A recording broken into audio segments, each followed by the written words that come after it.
Recentemente, ele nos surpreendeu a todos com a decisão, obviamente, que ninguém esperava, ao se desligar da PUC Goiás.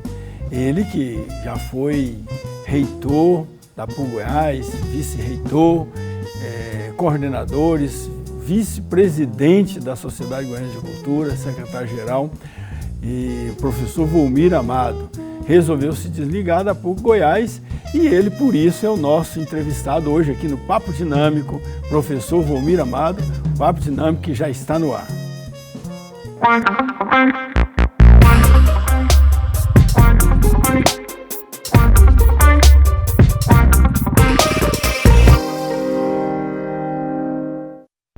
Olá, gente boa, muito boa noite. Estamos iniciando o Papo Dinâmico na PUC TV Goiás. Estamos também nas redes sociais, no canal do programa Papo Dinâmico no YouTube, no canal da PUC TV Goiás também no YouTube e no perfil do programa Papo Dinâmico no Facebook, no Instagram, no X. E hoje nós vamos entrevistar o professor Volmir Amado, ex-reitor da PUC Goiás, professor e pesquisador. Então, professor Volmir, seja bem-vindo aqui ao Papo Dinâmico. Aliás, já é nosso cliente aqui assíduo. Muito obrigado mais uma vez por estar aqui com a gente, nos prestigiar com a sua presença. Boa noite. Boa noite, professor Daniel. Boa noite a vocês que nos acompanham. Uma alegria outra vez estar aqui e conversarmos um pouco. Agora sobre histórias de vida. Pois é, foram quase quatro décadas como professor e autoridade, gestor na PUC Goiás, né? E de repente o senhor muda de posição e resolve se desligar de tudo isso. O que aconteceu, professor Volmir? É uma história longa da universidade. Tive um trabalho intenso, eu comecei a ser professor em 1985. Era ainda muito jovem, com 23 anos de idade. Hoje estou com 63, então lá se vão 40 anos de caminhada. E comecei em Campo Grande, na hoje Universidade Católica Dom Bosco, o CDB. Na época, lá se chamava FUCMAT, Faculdades Unidas Católicas do Mato Grosso, e que era ainda, recém tinha dividido o estado, Mato Grosso do Sul, então, mas todo mundo ainda chamava Mato Grosso. Comecei muito recente, desde os meus 18 anos, e desde então até hoje, o meu mundo é a universidade. Depois, aqui em Goiânia, surgiu o concurso, eu vim para cá, aqui prestei chamava UCG, a Católica, e prestei o concurso. Depois, mais tarde, surgiu a oportunidade também na UFG. Lá eu fiquei por 6, 7 anos como efetivo. Depois me desliguei em razão de funções administrativas aqui. E desde que eu cheguei aqui na universidade, também eu fui assumindo funções de coordenação ou atividades administrativas, de algum modo, de exercício de liderança. Já no segundo ano em que aqui estava, assumi uma coordenação de atividades comunitárias, com programas e projetos sociais que então a universidade exercia no outro formato diverso daquele atual. Depois, em 93, retornando do mestrado, eu comecei a atuar na Secretaria Executiva da Mantenedora. E ali eu fiquei por 5 anos. Mais um ano depois foi como vice-presidente, porque então se deslocou o que era vice-presidente, Padre Pereira, foi assumir a chancelaria da universidade e eu permaneci aí na vice-presidência. Pois passou mais um tempo, eu assumi a que hoje é Pró-Reitoria de Graduação. Na época era Vice-Reitoria de Graduação. Vice-Reitoria Acadêmica. E depois, lá permaneci um período e depois aí eu estava fazendo, tinha finalmente saído, estava fazendo matérias no doutorado na UNB, doutorado em História, mas aí fui convidado, Dom Washington havia chegado a Goiânia e convidou-me para assumir o reitorado da universidade. Lá eu suspendi por um período, imaginando que eu voltaria Logo. Daí, Foi isso, era 2002, né? Em 2002. E o fato que isto foi o mandato, depois foi o segundo, e depois do segundo mandato, em 2009, a universidade, nós conseguimos que ela tivesse o reconhecimento pontifício. Esse foi um trabalho longo, exigiu montar o processo, tramitar, viagens até Roma, fundamentar a solicitação, e era algo assim inusitado. Pois depois disso foi então se tornou PUC, e então foi o primeiro mandato como PUC, e mais o segundo e mais o terceiro. Somando só em gestão, são praticamente 30 anos, um pouquinho mais de 30 anos. E em docência, aqui na universidade, 39 anos. Somando com o tempo de Campo Grande, aproxima-se dos 40 anos. De modo que eu, à luz desta jornada percorrida, refleti, pensei e achei que devia encerrar esse ciclo da vida. Entrei num outro tempo, numa outra idade, passei por funções diversas, também continuei estudos, fiz doutorado, pós-doutorado, publiquei livros e pensei dentro de mim que esse momento havia se encerrado de fato. O difícil é dar este passo, que já vinha sendo pensado interiormente, mas toda a decisão, sobretudo a decisão na questão profissional, ela é muito dura, é muito difícil. Quem já passou por isto sabe, sobretudo aos homens, que somos assim com foco quase exclusivo na atividade profissional, você pensar que não tem aquela mediação, as instituições, o emprego, eles dão essa segurança de organizar a vida da gente. A hora que levanta, a roupa que veste, a atividade que vai fazer, a própria instituição, empresa, o trabalho, dita um pouco o planejamento do seu dia, a hora da sua refeição, o tempo do seu descanso, o que você tem que fazer daqui a uma semana, 15 dias, um mês. Fixa também datas para daqui a 1 ano, 2 anos, 3 anos. Então, nós nos acostumamos a isto. O trabalho profissional é de uma preciosidade enorme. Quando se pensa em interromper isto, é uma decisão muito séria, muito profunda. Corajosa. Muito corajosa. É preciso de uma coragem interior muito grande, porque você já não tem mediações. Então, se inaugura um outro ciclo. E é preciso você próprio elaborar teias, fatores, formas de se autoplanejar. Não que algo planeje de fora para dentro, mas você interiormente ter esta força de vontade e esta determinação. Eu compartilho isto porque é o seguinte, muita gente com aposentadoria fica perdido. E aí, com frequência, acontecem 2 problemas que eu tento agora evitar, que é um a depressão e outro a bebida.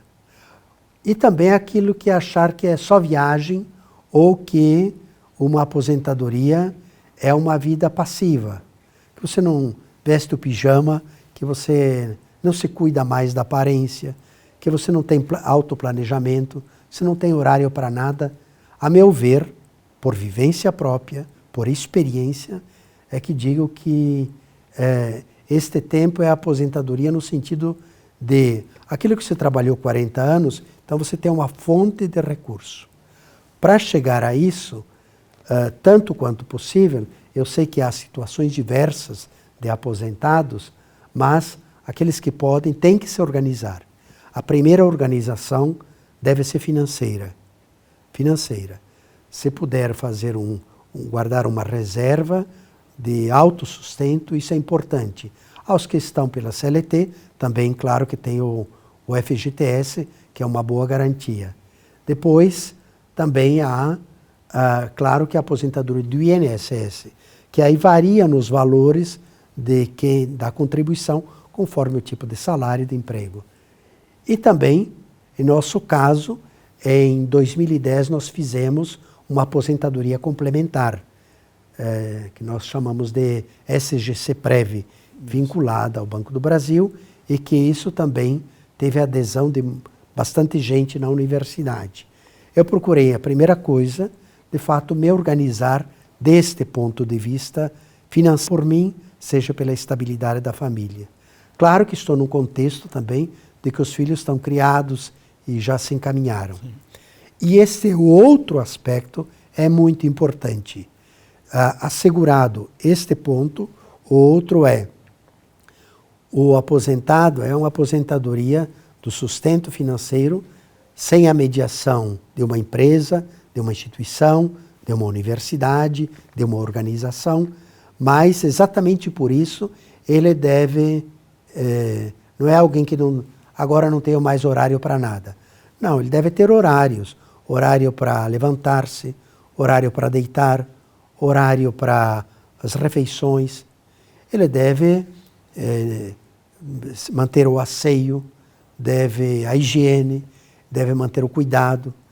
É claro que tem um tempo mais flexível e mais disponível, precisa cuidar mais da saúde, precisa estar mais atento também aos exercícios físicos, deve se exercitar mentalmente também, com leituras, com livro, com jornal, se procurar, se for de sua área, também escrever exercícios mentais, enfim, tudo que possa, além da oração, da atividade social, uma atividade comunitária, uma presença pastoral, aquilo que possa ajudá-lo a projetar-se e a continuar a caminhada. Então, estou aposentado, e agora? Isto deve ser mais do que uma interrogação. É um momento e um ciclo importante da vida a ser assumido, que requer autopreparação, projetar-se para uma etapa também que precisa e pode ser frutuosa, importante, enriquecedora e profundamente significativa como sentido de vida.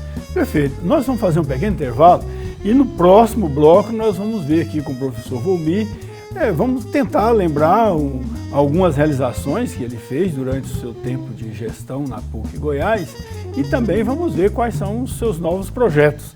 Já já voltamos.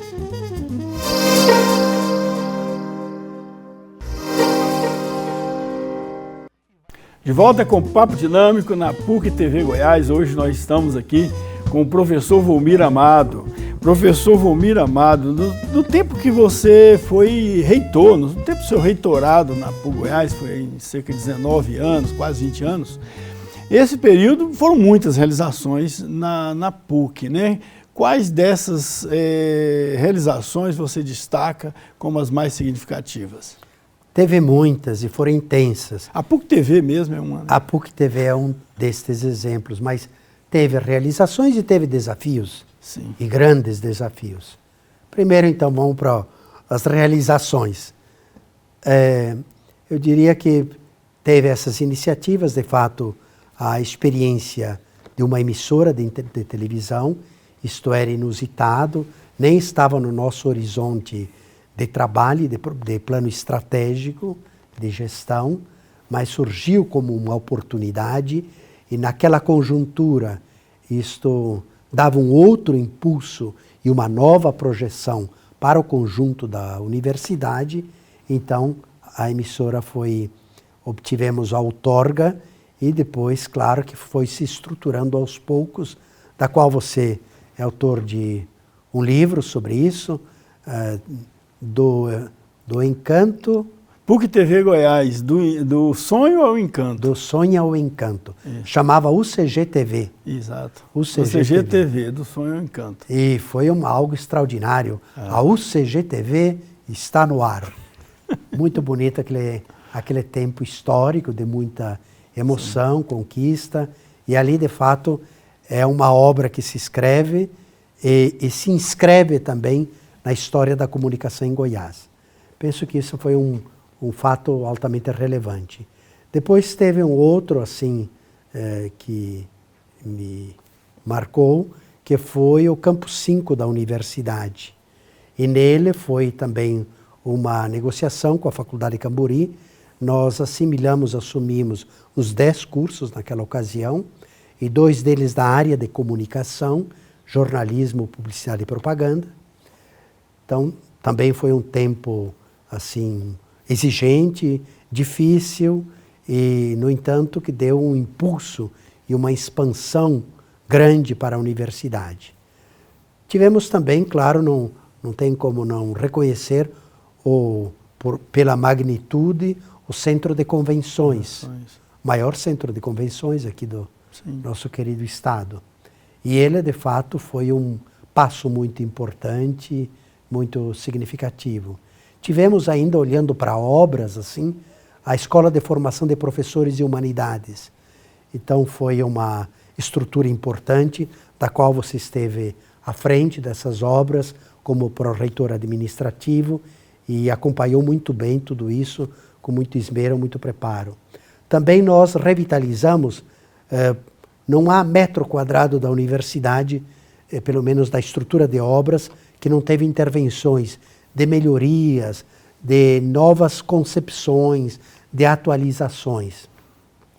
O parque laboratorial, mais de 400 laboratórios, todo ele atualizado ao longo dos anos. Curso de medicina. O curso de medicina, que foi assim uma conquista hoje importante. Um dos melhores do Brasil. Sim, depois foi o segundo, o primeiro era da UFG, o segundo em Goiás foi o curso de medicina da PUC, o que foi uma luta também para a criação deste curso.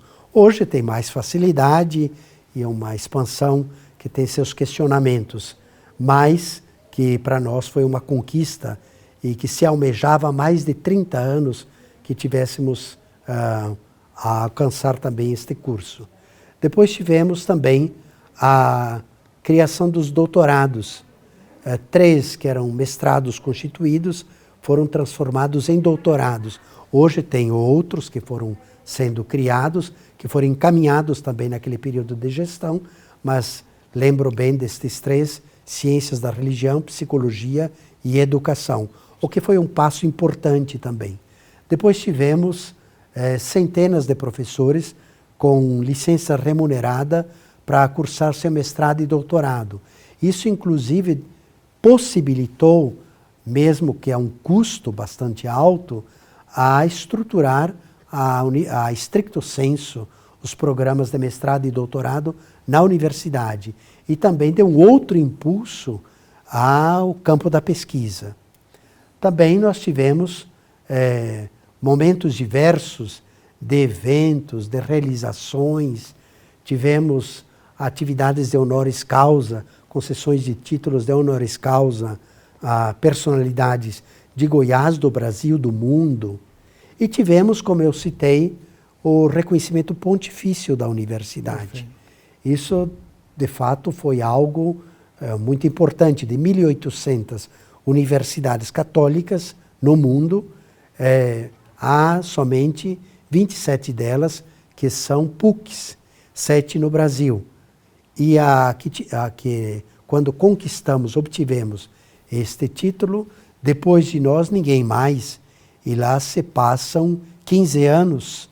E também porque o Vaticano considera agora, faz uma outra leitura da legislação e considera que não se deve mais conceder esses títulos porque eles estão fora do território do Estado Pontifício. Então são mudanças e oportunidades que surgem na história que você as aproveita naquele momento ou as perde definitivamente. Então foram passos assim muito importantes. Também nós tivemos, é um aspecto mais interno, mas que gastamos uns 10 anos para conseguir isto, foi um novo desenho institucional da universidade. Antes ela era em estrutura de departamentos. Havia pelo menos uns 40 anos que estava a universidade, como se dizia, departamentalizada. Sim. E aquilo havia departamentos mais adequados, outros menos, e a universidade havia se tornado muito heterogênea, muito diversa, e mudado muito nos perfis de cursos e de tamanho de estrutura. E os departamentos lá com uma visão de 4 décadas atrás. Então nós, primeiro pensamos em criar centros, que eram sempre grandes áreas de conhecimento. Depois avaliamos a experiência, sobretudo da PUC do Paraná, e de outras experiências internacionais. E avançamos para a composição, a organização de escolas. Escola de Ciências Humanas e de Ciências Exatas e da Computação, Escola de Ciências da Vida, Escola de Formação de Professores, enfim, escolas que organizem conjunto de cursos de graduação, de pós-graduação e que articulem também a extensão, a ação comunitária, o ensino e a pesquisa.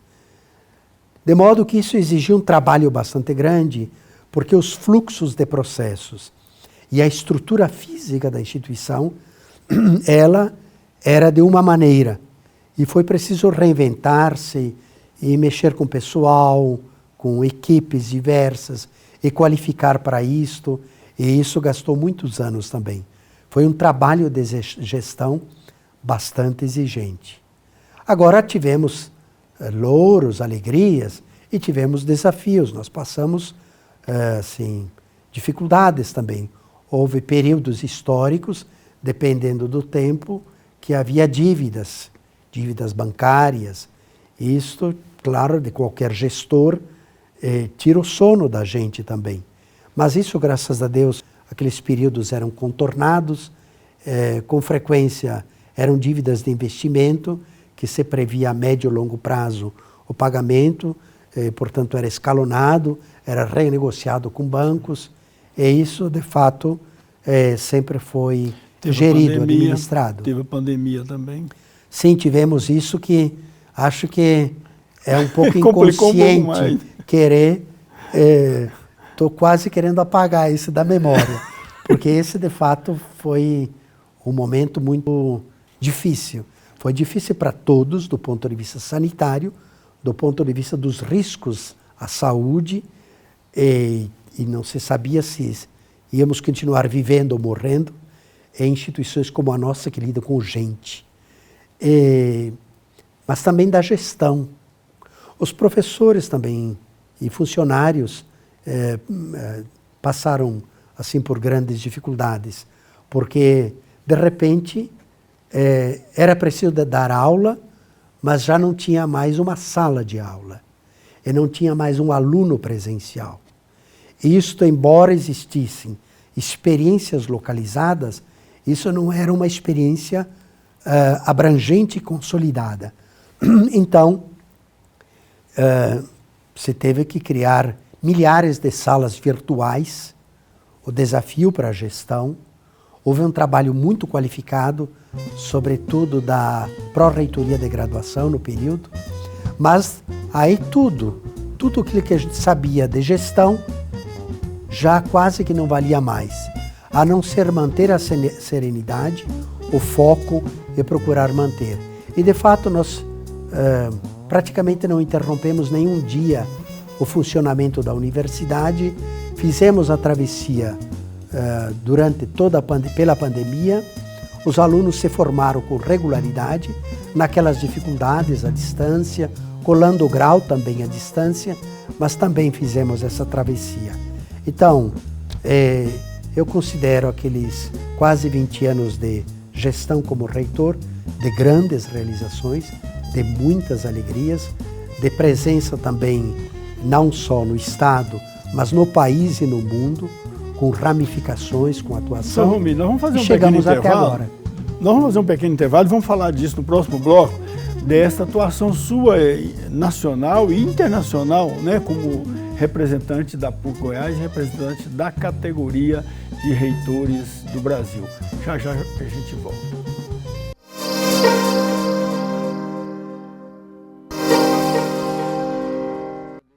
De volta com o Papo Dinâmico na PUC TV Goiás. Hoje estamos entrevistando o professor Volmir Amado. Professor Volmir, vamos direto às perguntas para a gente ganhar tempo. Então, você como reitor da PUC, foi presidente do CRUB, que é o Conselho de Reitores das Universidades Brasileiras, de todas, independentemente se são públicas, privadas, confessionais, comunitárias. O CRUB representa todos os reitores. Você foi presidente lá, com a gestão inclusive exitosa. Também foi presidente da BRUC, presidente da BRUC, que é comunitária, e presidente da ANEC, salvo engano, pelo menos quando a ANEC era... Da BESC, que era o setor confessional, né, de nível superior. Você foi presidente, então, como reitor, você também atuou na representação, digamos, do segmento educacional no Brasil. Quais as perspectivas para a nossa educação hoje, em função de toda essa experiência que você teve e dos conhecimentos, obviamente, que você tem? Bom, toda a experiência educacional tida, ela abrangeu décadas diversas. E daquilo que eu pude acompanhar até então, a educação, como em geral também a ciência, a tecnologia, a cultura, o mundo, e a própria época nós passamos por grandes mudanças. E, aliás, se fala não mais grandes mudanças, mas uma mudança de época. E com isso, claro que a educação também, ela tem que se adaptar, tem que se reformular conforme seus tempos históricos. Aquilo que acompanhei do passado recente, tivemos momentos diversos. No caso da educação básica, sobretudo, teve a reforma do ensino médio, foi muito marcante e com alguns impasses, controvérsias. Teve elementos novos que passaram a compor. Essa medida agora, na verdade é uma lei federal de restringir o uso de celular nas escolas, foi uma boa medida? Eu acredito que é uma boa medida, porque o celular é um equipamento novo que entra quase que no projeto civilizatório. E não é apenas uma máquina. E se ele é utilizado para uma informação construtiva, está bem. Mas se ele se torna uma ferramenta de dependência e se não se sabe usá-lo adequadamente, isso não é bom. Então, tudo na vida é como o uso de uma faca, de uma arma, de um carro. Ele pode fazer o bem ou o mal. E isso, sobretudo, é a formação da consciência. Mas, no caso das escolas, é preciso uma concentração. Esta forma instantânea, a educação, ela exige reflexão, exige foco, exige bastante escuta, exige interatividade interpessoal. Então eu posso ir numa máquina, no computador, no celular, num laboratório e servir-me daquelas mediações para aquele tema que estou tratando. Mas se você pega todas as faixas etárias, crianças, adolescentes, e aleatoriamente os entrega num aparelho celular, eles não vão, pelo menos alguns deles, não vão se despregar daquilo. E se torna muito mais agravado do que era no passado, quando o estudante ficava conversando com o colega. Porque agora ele não conversa com ninguém, sequer interage, mesmo em sala de aula, e acabava ficando no outro espaço, no TikTok, num filme, respondendo para a mãe e a aula passando. Então, de modo que eu creio que isso é importante. Agora, isso não será suficiente, porque nós tivemos, por exemplo, baixo desempenho na redação do Enem. Isto é grave. Apenas 12 estudantes no Brasil tiveram agora a nota máxima. E isto são vários os fatores. Também a forma de corrigir atualmente a redação. Mudou um pouco a metodologia. Mas eu não tenho dúvida que o excesso de horas no celular, nas redes sociais, tem roubado um tempo precioso que é para o estudo, para a reflexão, para as tarefas de casa, para algo mais profundo, algo que é mais demorado, algo que é mais exigente, algo que requer mais reflexão. Então penso que é uma medida salutar e, inclusive, é uma medida que chega quase tardia no Brasil. Tem vários países do mundo altamente avançados no desenvolvimento econômico e também no nível de escolarização e de avanço de ciência que já fizeram, já haviam feito isto. De modo que o Brasil chega um pouquinho com atraso, mas ainda em boa hora, para salvar essa geração da dispersão e da instantaneidade.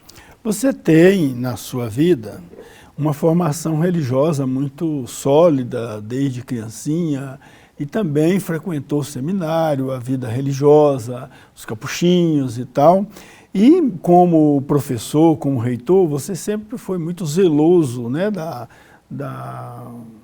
fé, da prática da fé, da prática da religião e tal.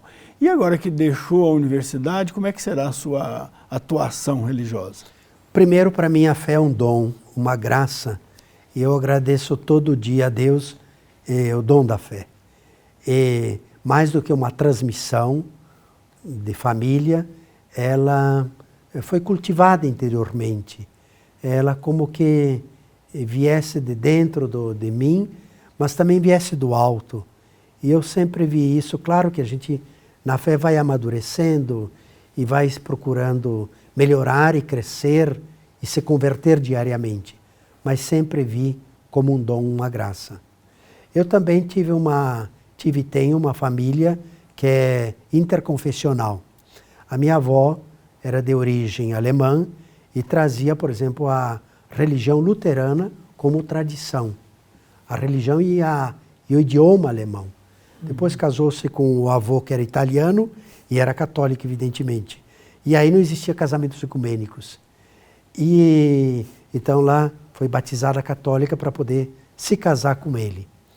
Não sem algum tensionamento com a própria sua família. E eu digo isso para dizer que quem me ensinou a catequese em casa foi uma luterana, uma ex-luterana. E quem me ensinou o italiano foi uma ex-alemã. Uma ex não é a palavra, mas uma de origem alemã que havia aprendido o dialeto vêneto e que me transmitiu isso, porque eu fiquei boa parte da minha vida de infância ao lado de minha avó. Veja, a experiência de fé, portanto, ela passa por caminhos inusitados. E depois os tempos de seminário também foram muito frutuosos. Foram 9 anos de seminário. Eu tive desde os 14 anos de idade até os 23 anos este período de seminário. E, sobretudo, da formação franciscana, que se impregnou em minha alma. E eu agradeço muito também por ter recebido a graça dessa espiritualidade franciscana, porque ela acabou influenciando também o meu modo de ser, de agir e de ver a vida. É claro que eu continuo e, para mim, é uma bênção participar da comunidade de fé, da vida na arquidiocese, da vida na minha paróquia.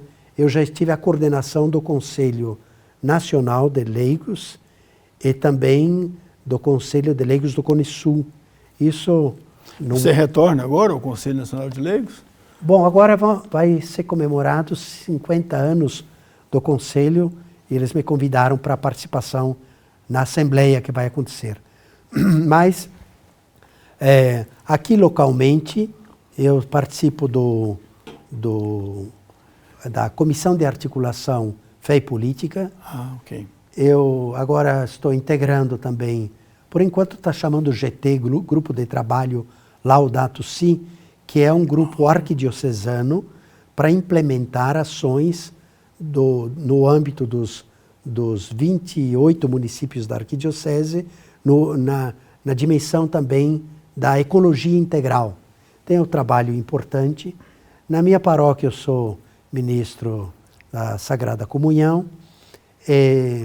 Eu tenho várias, já são agora só para fevereiro, já 5 palestras que eu vou fazer em paróquias, comunidades, isso já está agendado. preparamos os Em slides. 2027 teremos o Congresso Eucarístico em Goiânia. Você também está participando? Importante. Não, esse ainda espero com certeza participar, mas também participar colaborando. Sim, então, com certeza. Vou achar bom se também tiver essa oportunidade. Então, o trabalho pastoral para mim me faz bem inclusive para estar com os outros. Eu acho importante isso, não só não isolar-se. Eu sou muito não sei se é uma índole, um perfil que é essencialmente comunitário. Pelo menos com a família, com o grupo. Eu gosto de me dedicar em alguns momentos de recolhimento, mas outros que eu possa estar junto e na relação. Então, uma comunidade paroquial, um trabalho pastoral sempre também a mim faz muito bem.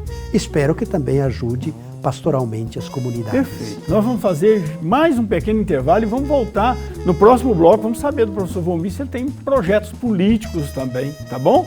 Daqui a pouquinho a gente volta.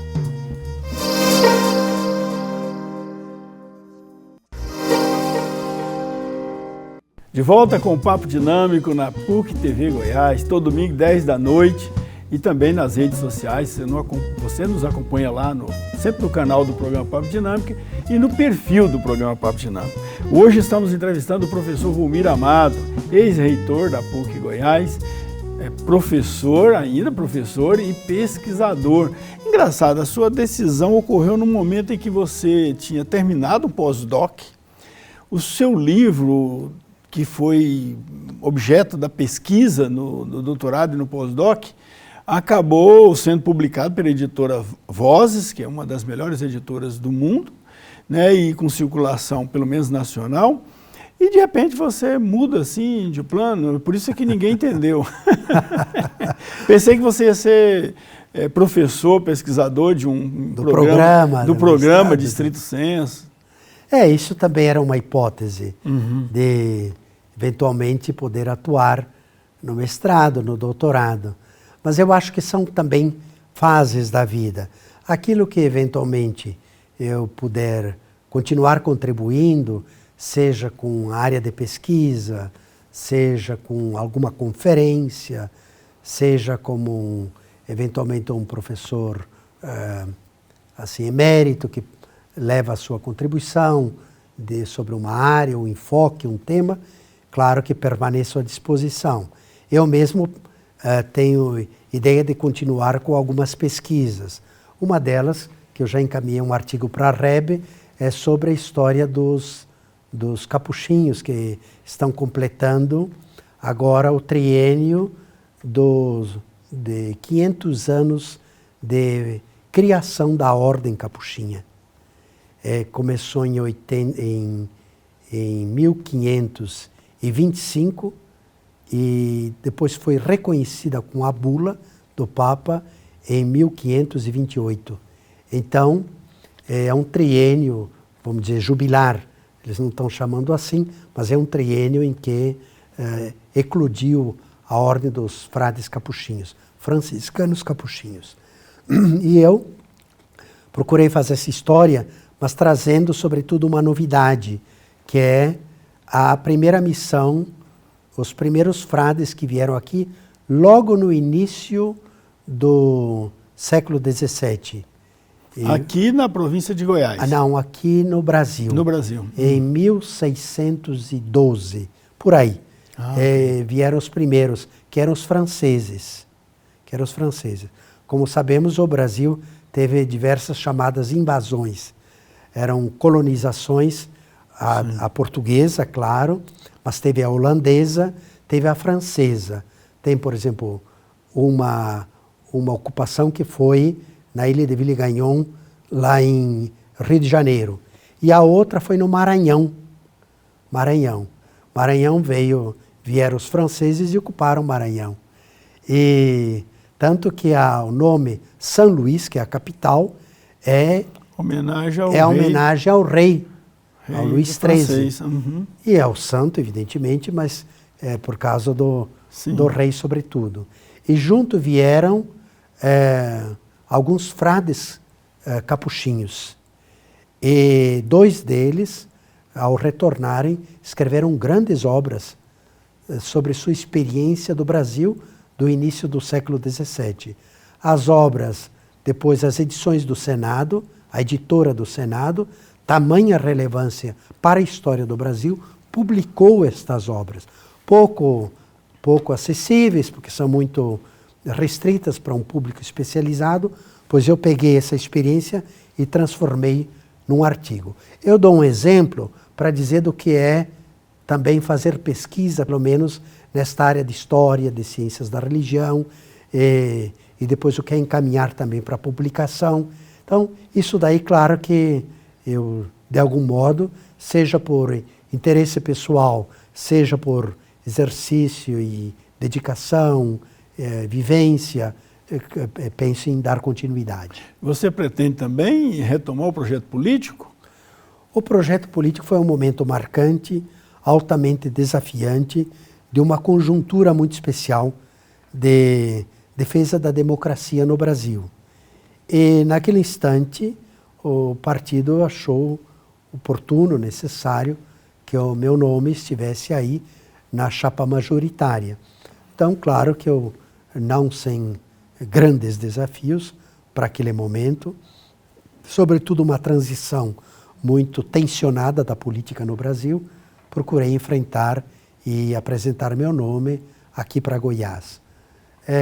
No momento não tenho nada de previsão sobre política. Agora as conjunturas mudam muito. O pessoal já está olhando para o ano que vem, como será em Goiás, como será no Brasil, e isso tudo é muito dinâmico. Então, eventualmente, se tivesse alguma composição de equipe, é claro que eu não posso dizer que não posso me integrar a um projeto assim. Mas, olhando hoje, para te dar uma resposta hoje eu diria que não. Amanhã eu posso, não por uma questão subjetiva, por um processo, por um discernimento, por diversos desenhos conjunturais que vão levando a gente por um caminho ou outro, e você vai vendo se isto colabora, se ajuda ou se não. Ok, você está escrevendo nesta área aí. Mas em relação à política ainda, a continuar na política, ou retomar, digamos, o projeto político, você ainda segue, digamos, no mesmo projeto político, ou tende a mudar, ou está aberto a mudanças? Bom, eu acho que sempre se tem, mais do que a política partidária, há visões que não se pode abdicar.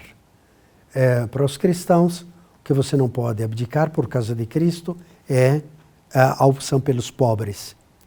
É aquilo que tiver no respeito à vida, na defesa aos pobres, no cuidado ambiental, numa linha de ecologia integral, que considere os mais fragilizados desse mundo, isto eu não tenho como mudar isto. E seria uma contradição dentro de mim mesmo, nesses anos que ainda tenho de vida, de fazer outras escolhas pelos grandes, pelos fortes, pelos poderosos. Eu tenho que continuar até o final, mesmo que isso seja uma opção fracassada, porque optar pelos fracassados desse mundo, pelos pobres, pelos miseráveis, você tende a não ser exitoso. Não há o retorno econômico, a dificuldade de ascensão, mas eu creio que ali eu fico do lado certo. Não que vá polemizar, rivalizar, xingar pela riqueza acumulada de outros, mas se eu posso construir, ajudar a construir protagonismo de pessoas, de famílias, de trabalhadores, de gente pobre, de vulneráveis, é o tempo que eu quero dedicar da minha vida também a ajudar as pessoas, sobretudo aos que não têm oportunidade, a que se limitou a ficarem às margens das periferias existenciais e das cidades e do campo, que eles possam ter oportunidade. Então, esta opção eu não posso abdicar dela, não quero abdicar dela.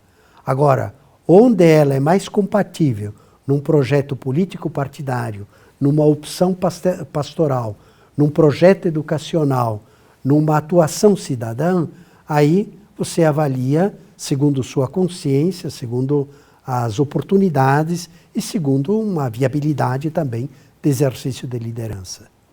Perfeito. Ouvi que você preparou aí uma apresentação sobre a campanha da Fraternidade de 2025, Ecologia Integral. O que é que você pode dizer para o nosso telespectador sobre essa nova campanha da Fraternidade?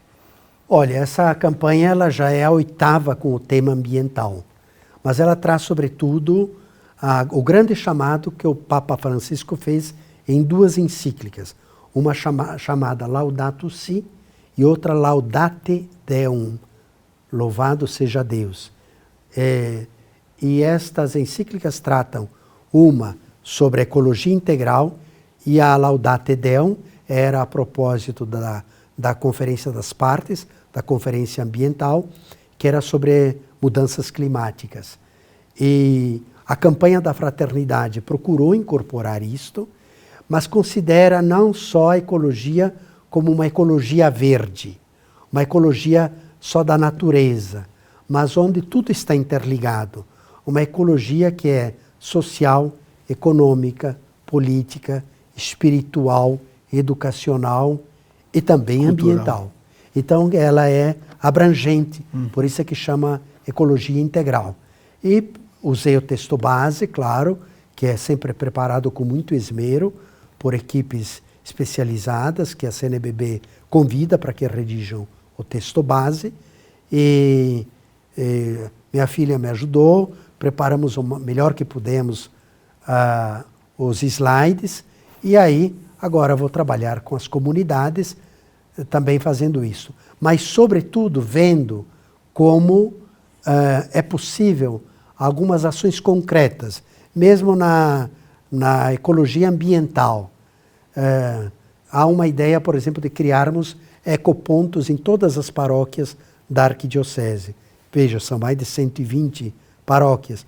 Se tivermos gente coletando o resíduo reciclável em cada um destes ecopontos, e depois isto que possa ser trabalhado, eu acho que já é uma colaboração que os cristãos podem dar para salvar o planeta, para cuidar da vida, para desenvolver uma espiritualidade que diminua o consumo, que reveja as atitudes.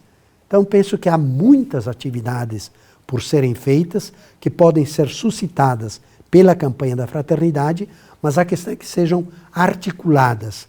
Por isso que é importante a boa liderança, para que ela articule, ajude e para que congregue equipes e que se ramifique e capilarize isso para fazer o bem, para defender a vida, para proteger o planeta, para cuidar das pessoas. A campanha da Fraternidade é uma experiência brasileira, né? Ou tem mais países que faz? É genuinamente brasileira, com mais de 60 anos que existe, e é um momento pastoral extraordinário. Ele devagarinho, a meu ver, é uma das grandes contribuições para a sociedade brasileira, é a campanha da Fraternidade, na linha de mudança de atitudes, de construção da cidadania, de sensibilização social e até de colaboração para a construção do projeto de nação. Muito mais, claro, para as comunidades cristãs, para o aprofundamento quaresmal, para a conversão ecológica, para o crescimento interior, para a formação das comunidades, para um discernimento da fé. Enfim, por um lado, algo que tem uma dimensão de fé, mas por outro tem consequências políticas, sociais, ambientais, das mais relevantes para a sociedade brasileira. Perfeito. Professor Volmir, nosso tempo acabou. Temos que encerrar nosso programa. Obrigado mais uma vez por ter ajudado nós aqui no Papo Dinâmico. Um abraço, boa noite. Professor Daniel, obrigado por essa longa jornada percorrida profissionalmente. Obrigado também a Claudiane, aos que integraram sempre aqui o Papo Dinâmico, pelas outras oportunidades que já tive e por este momento. Oxalá, eventualmente, tenha outras oportunidades a continuarmos na conversa.